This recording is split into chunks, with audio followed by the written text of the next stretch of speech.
ఉన్న క్యారెక్టర్తో ఒక kick as స్క్రిప్ట్తో పాటు ఉంటే ఎలా ఉంటుంది అనుకున్నాం. సో అప్పుడు ఈ స్క్రిప్ట్ రాశారు ఆయన. అండ్ నాకు తెలిసి ఇప్పుడు దాకా చేసిన సినిమాలు అన్నిట్లో చాలా టైం తీసుకుని చేశారు ఆయన. అండ్ చాలా కష్టపడ్డారు. ఆయనతో పని చేసేటప్పుడు ఎంత కిక్ ఉంటుందో ఆయన స్క్రిప్ట్ విన్నప్పుడు కూడా అంతే కిక్ ఉంటుంది.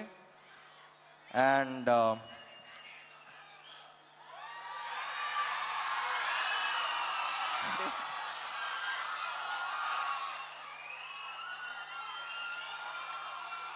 డైలాగా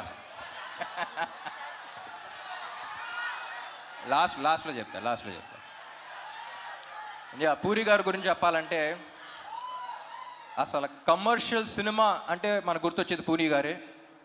అండ్ కమర్షియల్ సినిమా అంటే it's not an easy thing అండి. నాకు ఎప్పుడు చెప్పాలనిపిస్తుంది. నేను సినిమా గ్యాప్స్ ఉన్నప్పుడు అబ్రాడ్ వెళ్తూ ఉంటాను. నాకు కుకింగ్ అంటే చాలా ఇష్టం. నాకు తెలిసిన వాళ్ళు, నాకు బాగా క్లోజ్గా ఉన్న వాళ్ళకి చాలామంది తెలుసు.